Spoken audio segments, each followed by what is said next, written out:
Hi, Patrick here, Have Cheetah Will View, and we're here for another film review. We're going to talk about 2009's Fanboys, which has an interesting cast. Has Sam Huntington as Eric, Dan Fogler as Hutch, Jay Baruchel as Windows, uh, uh, Chris Marquette as plays Linus, and of course the lovely Kristen Bell plays Zoe, and Seth Rogen plays all sorts of roles. I think he plays like 4 or 5 roles in this. So the story is pretty fun. A group of 4 guys, 4 friends who live in Ohio, they decide to they decide that they want to do is they before they all get settled down into life. Eric is going to be he's going to be working for his dad on his dad's car lot. Um, and of course, Windows and Hutch, they work in a comic book shop. And Linus, he's a good friend too, though him and Eric had a falling out 3 years ago. Um, but he's still their friend. And so they decide that they're going to try to head over to Skywalker Ranch to watch The Phantom Menace 1. Initially, Eric says no, but then he finds out that their friend Linus is pretty sick, so he decides to, why the hell not? So they jump in the van and they head off for L.A. And they have a series of adventures all the way. This is a road trip movie. They stop at the town where James Tiberius Kirk was born, and they get into a clash with a bunch of Trekkies, led by Seth Rogen, and and then they head off. They head off after that, and then they have a flat tire. They end up in a gay bar, and being forced to dance at a gay bar. They're rescued by a gentleman called the Chief, who's played by Danny Trejo. He says he's going to help them out, so he does. He fixes their car, but he also gets them high as a kite with peyote, and he knows that Linus will probably need a little bit more of this peyote than most, so he gives him a nice supply of peyote. A nice supply if you don't get caught. If you get caught, yikes! And they do get caught later on. So anyway, have a Windows has a contact who could direct them to Skywalker Ranch, but they need to go down there to because they want to meet them. They Windows wants to meet his contact, so they drive down to Texas, and they find out that the little it's a 10-year-old girl who happens to be the niece of Harry Knowles. Now, back when this movie was made, back in 2009, Harry Knowles was pretty big. His star was fading a little bit, but back in the day, Ain't It Cool News used to be rule the internet. They used to have all the hot takes, insider information, all that sort of thing, all on horror and science fiction and whatnot. But Harry Knowles turned out to be a slug, so um, and so his star rapidly fell. But at the time of this movie was made, he was still a name. Ethan Suplee plays him. He doesn't play himself. And so he's upset because the little 10-year-old girl happens to be his niece, and instead of beating everybody after he beats up everybody, he gives them they tell him what they're trying to do, and he tests them. He gives them a fanboy test, which they pass. So he gives them a contact how to get into Skywalker Ranch. He says Nerf herder. That's who you need to go to. You need to go to Vegas. Look at my contact, Snuffy Nerf herder. So they decide to do that, but on the way there, they get arrested. And so now they're in trouble because they have a lot of charges. But then their friend Zoe, played by Kristen Bell, comes and bails them out. They turn around, they're going to send her back home, but she says that she didn't fly all the way out there to help their asses out, just to go home. So she's part of the mission. So they all drive to Ohio. They go to a big hotel convention to look up this Nerf herder, and it's none other than William Shatner himself. That's right. Admiral Kirk is actually a secret Star Wars fan. I loved it. I thought it was hilarious. Uh, so they have some other adventures. We see Seth Rogen. He plays like two different parts of this. He plays a pimp, and he plays what else? Played another role. So he, like I said, he was in there like 4 or 5 times in this movie. So they get the information, and then they head on out. They start driving to get out of the hotel. They're almost there. Unfortunately, Linus has not made it, and so they go back for him, and he's passed out on the ground. So they take him to the hospital, and the doctor, at the time, you're not really sure if Linus is really sick or not because they really didn't. They just said that he was.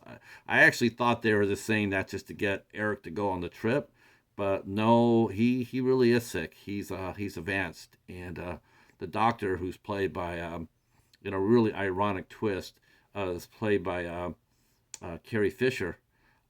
Is the doctor and says he needs to go home. He doesn't have much time left. But they talk her into letting him go because they're so close to the goal.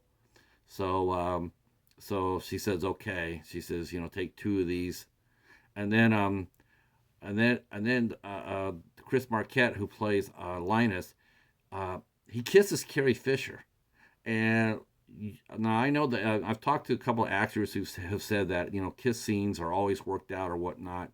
This was not. This was totally improvised. You could tell that by the way Carrie Fisher reacted. She was not expecting a kiss, and it was very, very sweet. And you could definitely see the surprise on her face, her eyes, and like what the that wasn't that wasn't in the script. But again, it's a homage. There's a lot of homages in this film too.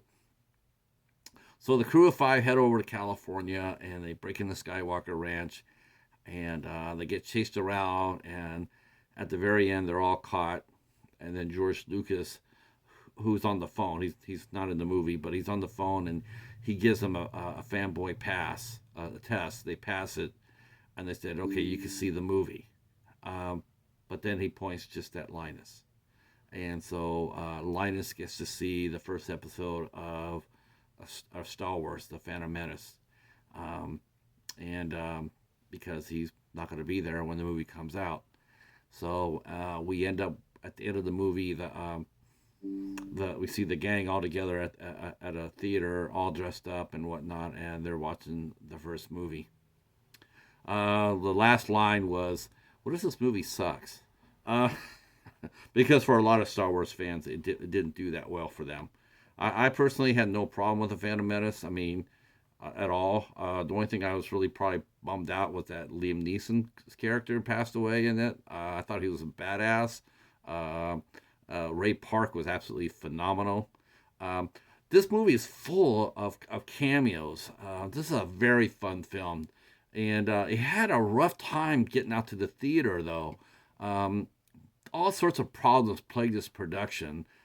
They had to refilm scenes. They had to, they had the director that came in to film some scenes. He tried to change the story.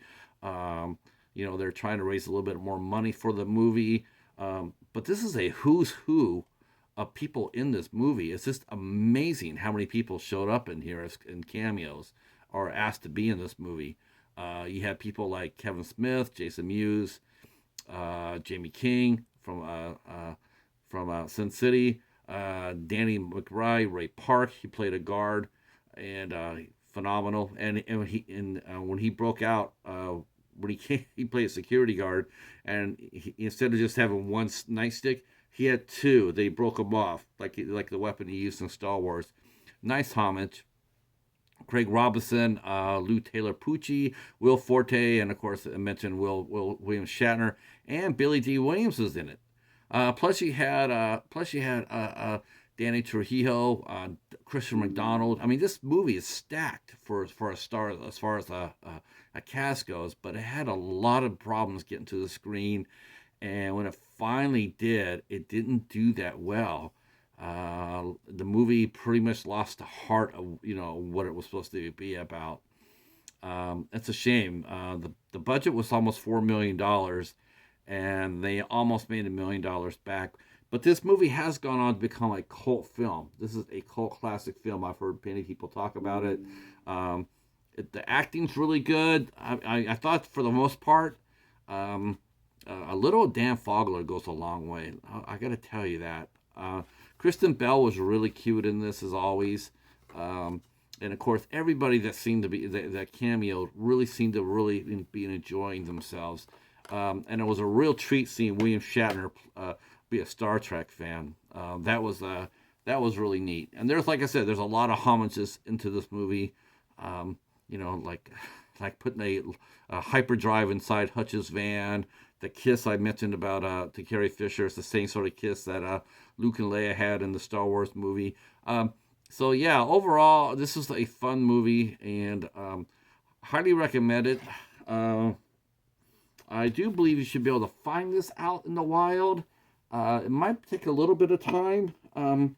This was actually produced by the Weinstein brothers, so I'm not sure where the rights went to it, because, of course, Harry Knowles, the Weinstein brothers, they all sort of got in trouble after this movie came out. So there's that as well. But if you can find a copy of this, I highly recommend that you do. I picked up my copy at the library. I got my copy at the library. I found that on the shelf. So overall, I would give this movie a thumbs up. I really enjoyed it. There's some special features on the back of it, including commentary with the cast and crew, and all sorts of other things on here. All right, that's it. Oh, this is a rated PG, rated PG-13. All right, so anyway, that's it for Fanboys. I hope you liked the review. If you watch this movie, leave a comment down below. If you're new to the channel, please consider hitting the sub button and hit the notification button, please. Got to have the notification button. Drop a comment, and we'll answer you back. And thanks so much for watching this review, and we will see you for the next one. Peace.